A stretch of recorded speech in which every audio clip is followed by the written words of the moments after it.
We are one people. Well, good morning again to those who are here in the sanctuary, those who are joining us on Zoom, and those who are viewing on our Facebook Live page and also on our YouTube channel. Welcome to the Monterey Center for Spiritual Living. We are concluding today our theme for the month of December, Everyday Wonder, and our focus has been on community. And just a reminder, we will not be meeting next Sunday, which is December 25th, Christmas Day. We invite you to enjoy that time with your family, your friends, your loved ones, or if you would like to visit, only visit now, another community that may be hosting a service online on that particular Sunday. Or perhaps go and celebrate service with members of your family who are not followers of religious science, because we are one people. And the love of God, the message of love, is not limited to denomination or spiritual practices. We are one people. A couple of things that are happening through the end of the year. Today begins the celebration of Hanukkah. And so we celebrate with our Jewish brothers and sisters. The celebration begins at sunset tonight and ends on Monday, December the 26th. Also on Wednesday, December 21st, is the beginning of winter solstice here in the Northern Hemisphere. And it begins at 4:48 p.m. Eastern Time, and it's the shortest day of light in the Northern Hemisphere. And also we celebrate with our brothers and sisters the celebration of Kwanzaa, which begins on Monday, December the 26th and lasts through Sunday, January 1st. Kwanzaa stands for the celebration of first fruits and the harvest. And so people from the community and the villages come together to give thanks for the bounty and for their good fortune. I want to read to you this morning a favorite piece that I like to share during the Christmas holidays. And is from the book by Dr. Howard Thurman titled, The Mood of Christmas. And this selection that he wrote is titled, The Place Where You Live. And I invite you to listen to the words in this, to listen to the message in this, because it ties in with, I think it connects all of our themes for the year, and especially ties in with today. It's a simple story that was told. One day, a man walked into an antique shop and asked permission to look around. It was a rather exclusive shop featured only by those who could afford to purchase articles made rare by scarcity and age. The visitor seemed strangely out of place because he was poorly dressed, though clean. Indeed, it was clear from his appearance that he was a laborer whose face had been etched by sun and rain, and whose hands were rough and worn. After more than an hour and a half, he left. In about 10 days, he returned. This time, he found a very beautiful piece of old glass and asked if he could make a deposit on it.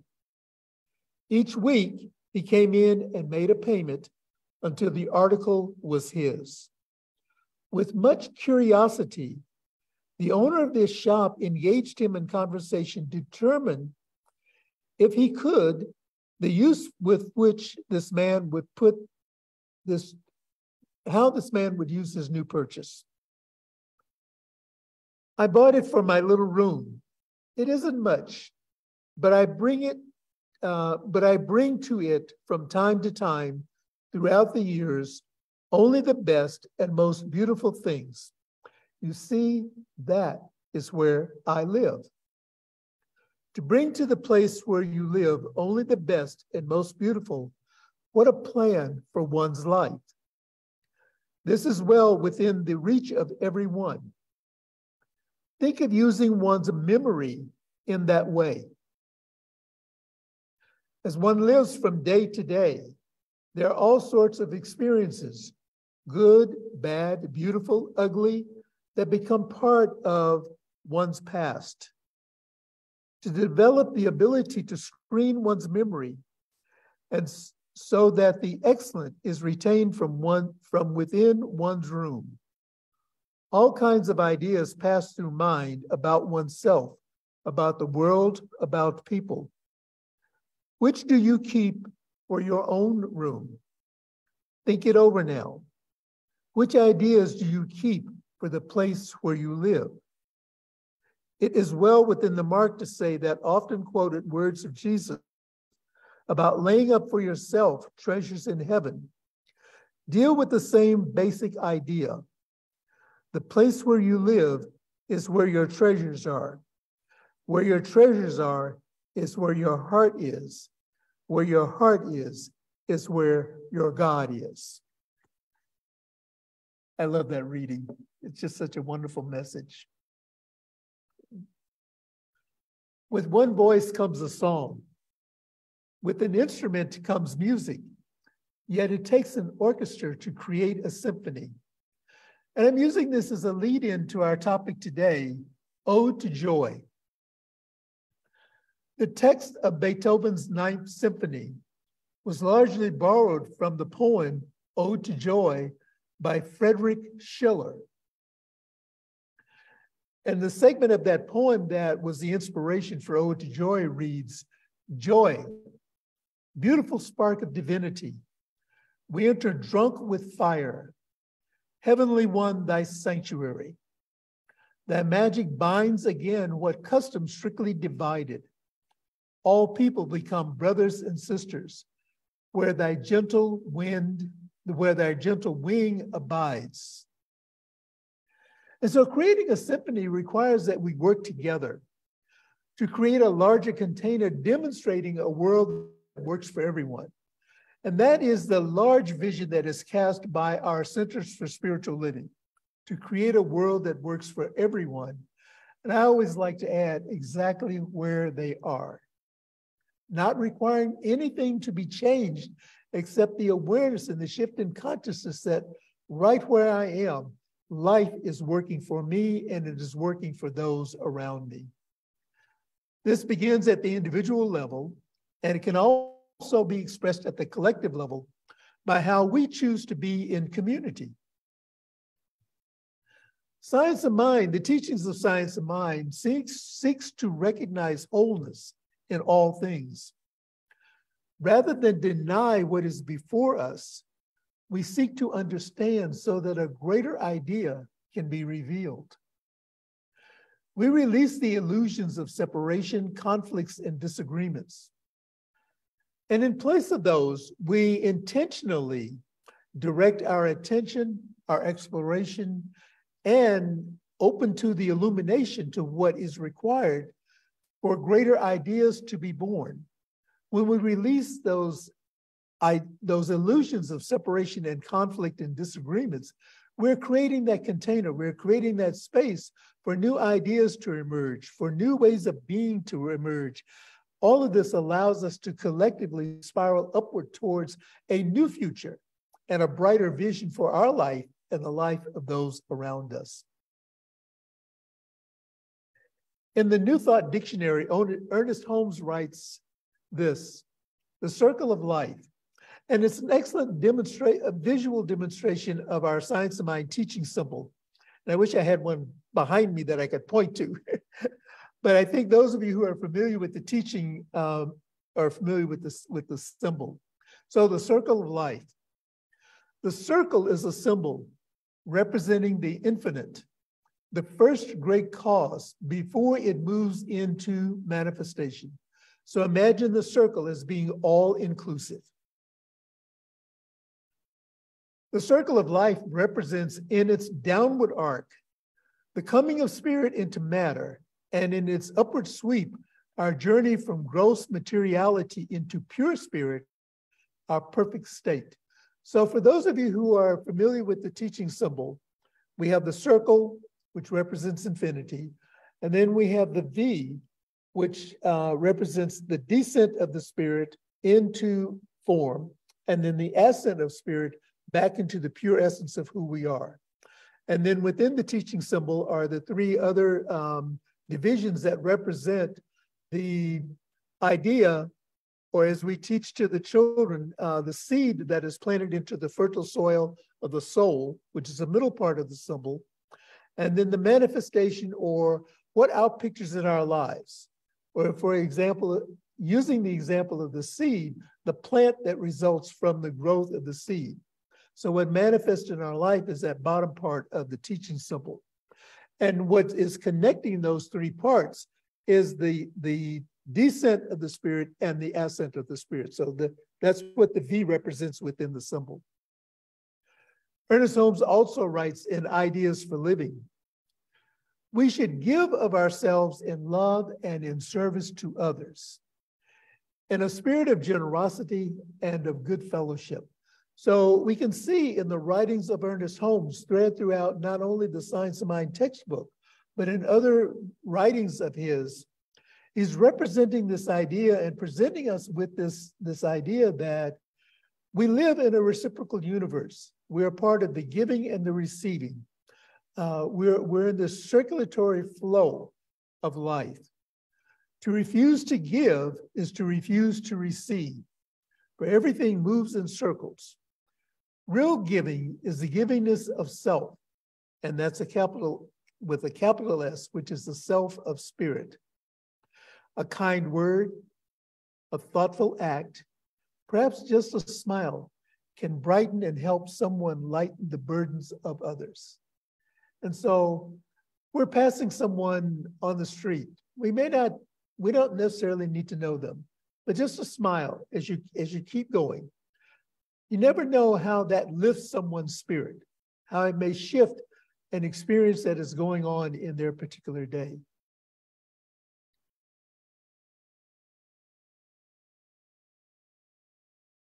Let's look at some practical ways that we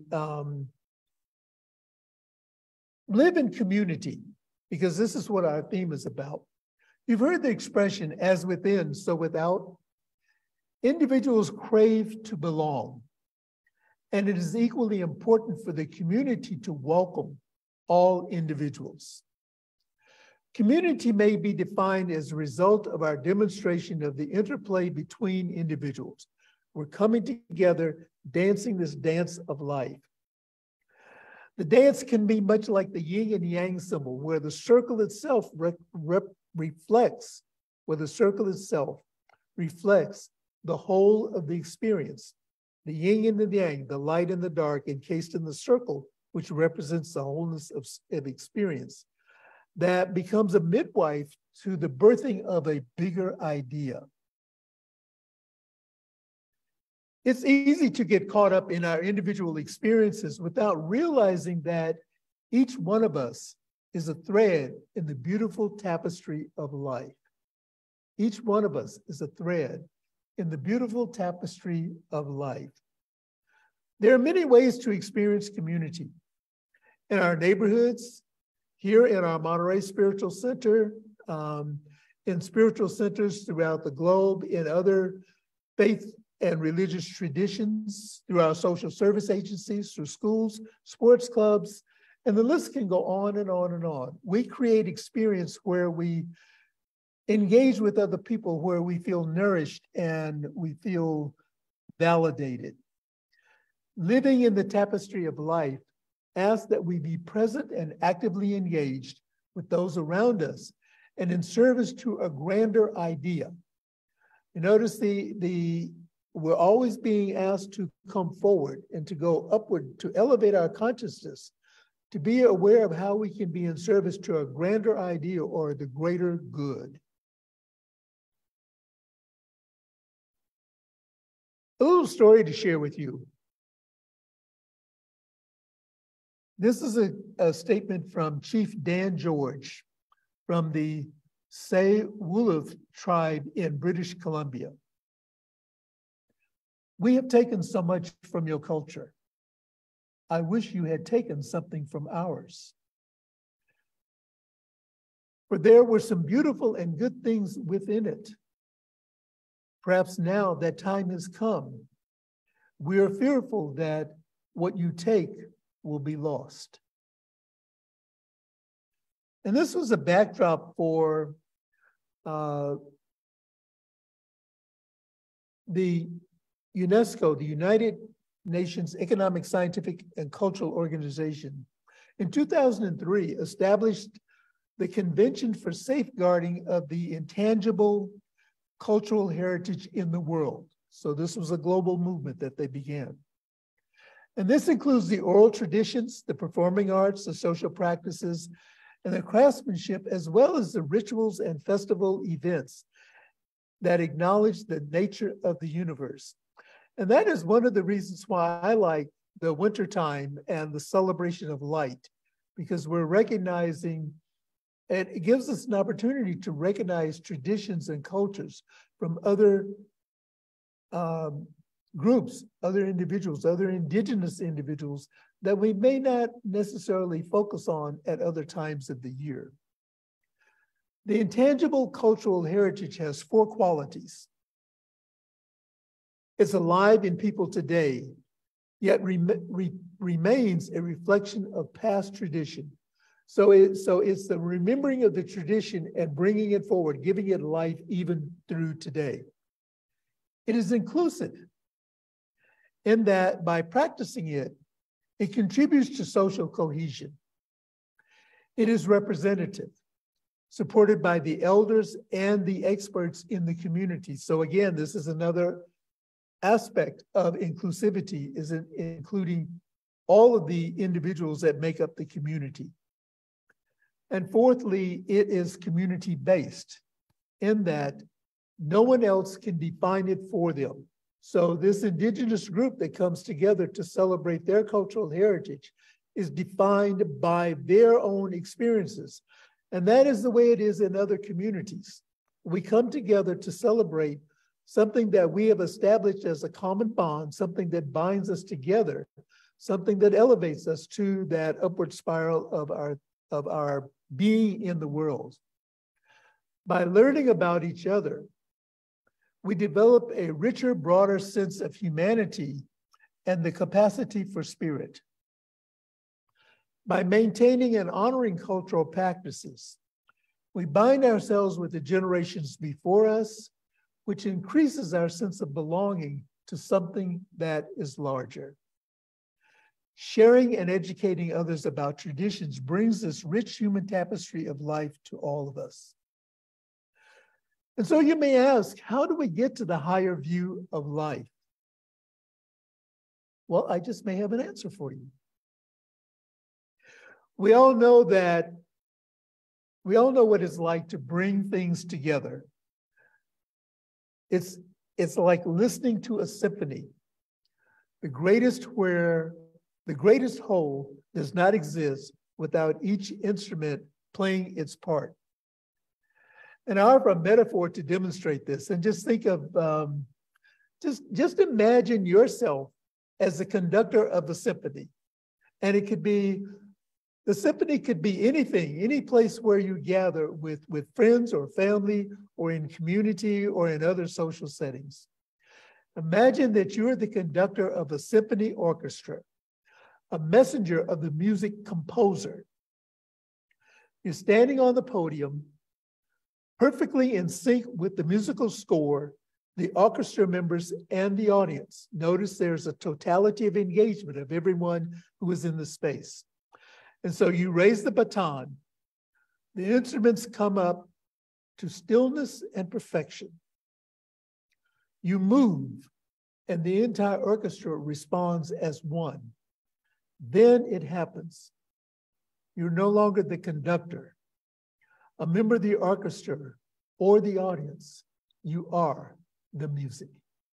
This is how we celebrate community.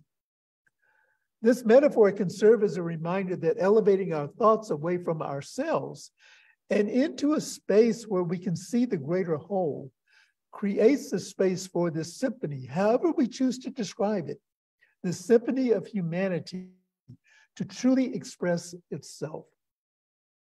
With a voice comes song, with an instrument comes music, yet it takes an orchestra to create a symphony. So our concluding thought this morning is that each group we participate in, not only here at our center, but in other areas of our lives, are a demonstration of community in action. Maybe here at the Monterey Center or your particular center, if you're joining us from another community. Maybe you're part of the welcoming team, the music team, a board member, or a member in spiritual leadership. The invitation is to take a bird's eye view and see how you're working collectively. It is all about the one-on-one relationship. Is it all about the one-to-one relationship? Or do you see a larger picture here at play? I like to use the illustration of a bicycle wheel. A bicycle wheel has spokes. And if one of those spokes is bent or broken, then the entire wheel is out of alignment. And so it is with us in community. If there is one individual or one set of circumstance, or maybe there is this illusion of separateness that has crept into that particular community or gathering. If one thing is out of alignment, just even slightly bent, the whole thing then becomes out of alignment. So through our spiritual practices, through our awareness of the higher consciousness, through our awareness of the spirit moving through us in its circular form, we're able to consciously bend and realign that spoke or multiple spokes, if that may be the case, back into the alignment for the whole, so that we're functioning in perfect harmony with each other. This is how community is born. Each of us is a vital thread in another person's tapestry. Our lives are woven together. Our lives are woven together for a reason. And so this leads us to our life work and our call to action for the week. From our Centers for Spiritual Living Global Vision are these words. We envision a world where personal responsibility joins with social consciousness in every area of the political, corporate, academic, and social sectors, providing sustainable structures to further the emerging global consciousness. And again, the invitation is to identify and select one area from the global vision statement where you challenge yourself to actively engage in uplifting the social consciousness of your community. And some examples. And these are on our screen and will appear in our chat. Lifting a vision for inclusion of all participants. Writing a letter of gratitude to an individual or an organization that is supporting the uplifting of global consciousness. Donating to an organization that supports lifting the social consciousness in an area that is reflecting of your personal values and the teachings of science of mind. And then allow spirit to reveal an activity that uplifts the social consciousness of the planet. Now, this call to action can speak to us on many different levels. Some of us are actively activists and are involved physically and connectedly in various areas that uplift the consciousness of the planet. Some of us operate behind the scenes. So select something that represents your particular style and just be open and just ask Spirit, what is calling? What is calling forth from within me to uplift the social consciousness of the planet? And let us now say together our affirmation for the week. I am one with the circle of life. I am one with the circle of life. I am one with the circle of life. And now I invite us to pray together. And if it suits you, I invite you to close your eyes. And with the eyes closed, allow the gaze to focus upward. Traditionally, when we say, let us pray, eyes closed, we focus our attention downward. I'm inviting us to allow our attention to focus upward as we elevate the consciousness and the truth of who we are as spiritual beings. For together we know that there is only one life. That life is God's life. That life is whole. It is perfect. It is complete right here and right now. Everything and everyone is an expression of this infinite life of spirit. And as we come together in the consciousness of the oneness of the all light, we're invited to just be mindful of our own place in the planet, knowing that our mere presence here, our mere expression and existence on this planet makes a difference. We make a difference in our individual lives. We make a difference in the lives of those around us. And one of the ways we make a difference is to be still and to know. The scripture invites us to be still and know that I am God within. And it is out of that stillness that emerges the direction and the guidance for life to move forward.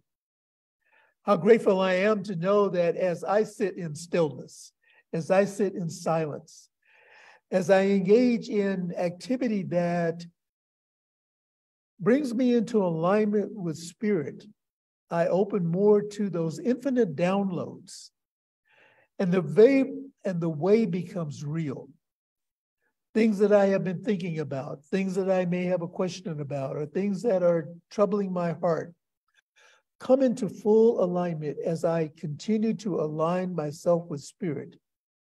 And as I know that this is true for me, that this experience is true for me, that the same experience is true for all people. For there again is only one life, one power, and one presence.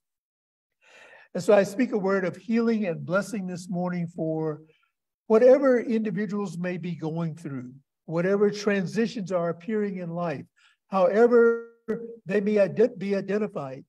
I'm knowing that the answer to all of life's questions are yes and amen. And it's in the stillness, in the quiet of my heart and the quiet of everyone's heart, that the answers to our questions are revealed. And I'm knowing that as we listen to that stillness, we engage in the stillness, that the revelations come forth in ways that identify and resonate within each one of us in our own individual way. And we are inspired to take action. Blessing communities where people are coming together in the name of love, which is the highest name for God, coming together in the name of love. I know that as our paths may be parallel or as they may intersect, that all of those connections lead us to a higher place in consciousness, and that everyone is surrounded and enveloped in the love of God. And so for this and so much more, I am eternally grateful. Releasing this word back into the law, which always says yes. I just allow it to be. And if any of what I have said resonates with you in any way, please affirm it with me as we say, and so it is. I take this opportunity now to remind all of our viewers and those who are here in the sanctuary to, especially during this holiday season where emotions are in various states of rawness and or aliveness, to spend some time with a minister or a practitioner, allowing us to support you in prayer, to know the truth and the essence of who you are as an individualized expression of spirit. And our contact information is on our website. It is in our newsletter, and yes, on our website and in our newsletter. And I know in some communities, especially in a smaller community like Monterey, where we all know each other, there may be a hesitancy to reach out to a minister or a practitioner in our community. We do have the services of our World Ministry of Prayer through our Centers for Spiritual Living, and we also partner with Silent Unity in Prayer. So if it's something that you truly are concerned about, but may not be comfortable sharing within your own community, there are other avenues. So don't hold it in for fear of being embarrassed. You know, we take, how can I frame this? We place an extremely high value on confidentiality in the work that we do as ministers and practitioners. And whatever is brought to us is kept within that sacred container between the individual and the minister or the practitioner. So a shorter way of saying this is, don't take a problem with you. Find an avenue to release it and to let it go. And now it is time for us to share from our abundance, to participate in the circular flow of money, this spiritual objective, this spiritual principle. And let us say together our prosperity affirmation. I recognize the presence of God within as the source of my abundance. Out of my abundance consciousness flows everything I could desire in life. With gratitude and thanksgiving, I now participate in the uninterrupted flow of abundance. This prosperous experience is evidence of my abundance consciousness. And so it is. And we have on our screen for you the various ways that you can contribute to the center. You can send in your donations by mail. And it is such a joy to go to the mailbox and find abundance in the mail, along with the bills. The abundance allows us to take care of the bills, but it's nice to see those mingled together. You may also text to give, and our phone number is on the screen. And you may also support us through donating online to montereycsl.org/donate. And all of the donations that you submit to the center are tax deductible to the full extent of the law. And as other agencies, I know I continually get in both my US mail and my email the annual appeal for year-end donations to support whatever the organization's mission and vision is. And so I invite you, as you're looking at your year-end giving, to consider the Monterey Center for Spiritual Living as part of that. Just a few highlights for our virtual community before we say Merry Christmas and Happy New Year. We do provide visioning. On Saturday morning is visioning for our community, and Sunday morning is visioning for our personal selves. Our Holiday Santa project, I am delighted to announce that the gifts have been purchased and wrapped thanks to the members here in the community that spent 2 Sundays wrapping gifts. And if you have not yet made a donation, or if you're inspired to make an additional donation to the Santa project, please do so. And you can use one of the donation features that I highlighted earlier. And just make sure that you identify that specific donation as the Santa project. Just a wonderful way to reach out to children and bring a smile to their faces and the faces of their families. Our holiday service will take place this week on Thursday, the 22nd, from 6:30 to 7:30. Maybe a little bit more, depending on how excited and inspired we are in the presentation. It will take place here in the center as well as online through Zoom. We invite you to be a part of that. Reminder, no service on Christmas Day. The World Peace Meditation takes place at 4 a.m. on the 31st of December, 4 a.m. Yeah, the World Peace Meditation is at 4 a.m. on December 31st. And then, and this year you may join our Centers for Spiritual Living through this practice online on our Facebook page. On Centers for Spiritual Living Facebook page, not Monterey Facebook. Centers for Spiritual Living. And that information is in our e-blast, and I believe we'll have it on our website also. And then Christmas Eve, night or Christmas Eve afternoon is a celebration of first nights here in Monterey. And that will be from 6 p.m. to 11 p.m. Does our venue start at 6, Bobby, or does it start a little earlier?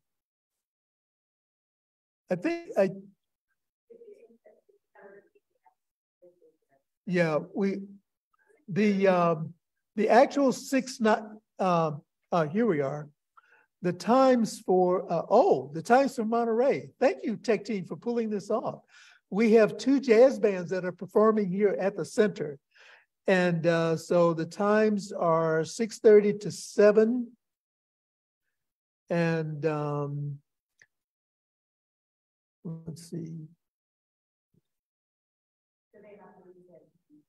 These are repeats that they're doing. Okay, so they're the Robert Turner and the put that back for a minute. Thank you. The Robert Turner and the Kevin O'Neill Trio are their performance times are from 6:30 to 8:30. So they're doing 3 sets within that time frame. And then George Cole is doing 3 sets from 9 p.m. to 11 p.m. And those will take place here in the center. Also check the first night schedule for other venues and other locations for the artists. And this is just a great celebration here in Monterey. And for those of you who are here in the center, there are volunteer signups. I think we may be complete, but if there's an opening, we'll still let you know. And also on January the 1st, which is a Sunday, we will not have a New Year's Day service. Again, an opportunity to recover from all of the partying. Yeah, our first night celebration here at the center. And again, an opportunity to join friends and family or just chillax, as the young people say, just relax and chill and do whatever it is that inspires you. You know, give yourself the gift of self-care and be creative in forming the ways that you really nurture and take care of the total body, the mind, the spirit, and just the totality of who we are. Last week, yeah, so that's it for our activities. And so at this point, we say good morning, Merry Christmas, Happy Kwanzaa, Happy Hanukkah, Happy Solstice to our virtual communities. And we invite you to join us on January the 11th. No, what is the January 8th? Join us on January 8th, where we will resume our Sunday in-person and online services. And our theme for January is, or the theme for 2023 is living out loud. Living out loud. And the theme for January is reboot, root and reboot, root and reboot. Yeah. And so we say, God bless you to our virtual communities. We love you. And we will see you Thursday night here for the holiday service, and then Sunday, January 8th, as we resume our Sunday celebrations.